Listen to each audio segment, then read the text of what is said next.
Well, one can never speak about the future. One can never be sure about the future, obviously. However, I do believe that the present slowdown is not going to last for too long. Now, too long is also one can define, but the fundamentals of the economy are still the same, and there's a high savings rate, and high investment rate. I mean, this is over 30%, and so with a young population, I think we'll be back. I think the base case for India is still 8. So now maybe 7.5 to 8. That's what is going forward. The present slowdown really is partly the result of global factors, but partly it's self-inflicted. I think a lot has to do with governance and a very weak, paralyzed government, and the loss of confidence which has resulted in the loss of confidence in the minds of investors.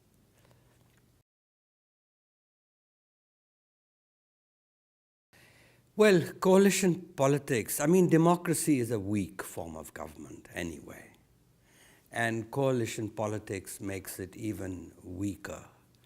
And no one in India has really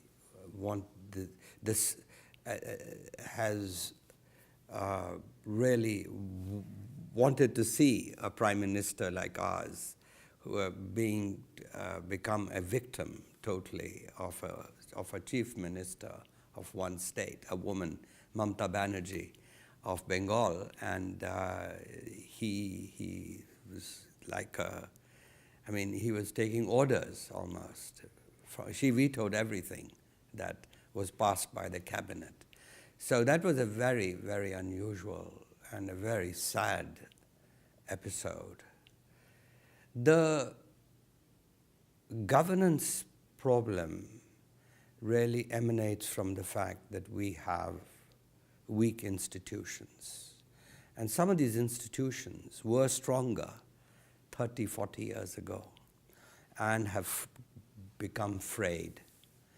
And I think every democracy needs to reform its institutions.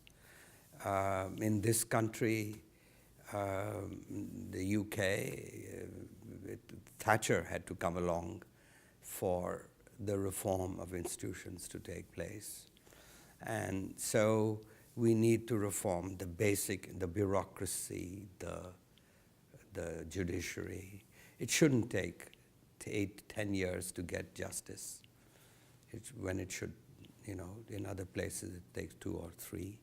It shouldn't take 10 years to build a road, 8, 10 years to build a road, when it should take 3 years. Maybe not 1 year. In China it takes 1 year, but then China is not a democracy. So I think that you can have good governance in a democracy, and we have seen that. And for that, you need to do reforms.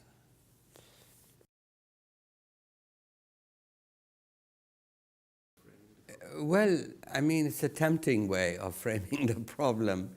I would say that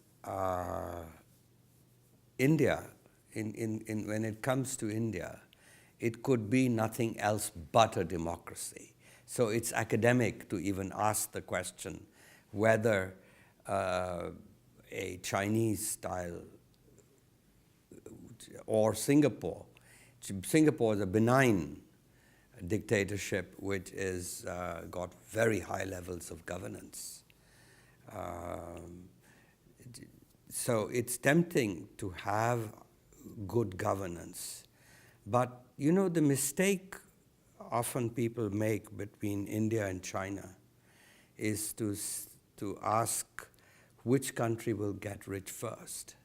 They think the race is about which country will get rich first. And China is clearly 10, 15 years ahead. The that's the wrong.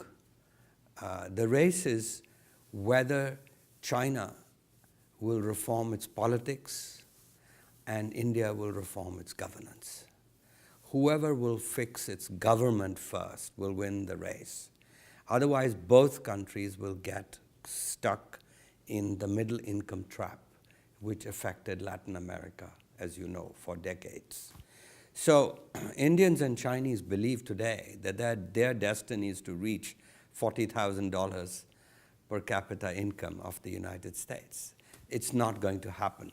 Yes, they will both become middle income countries.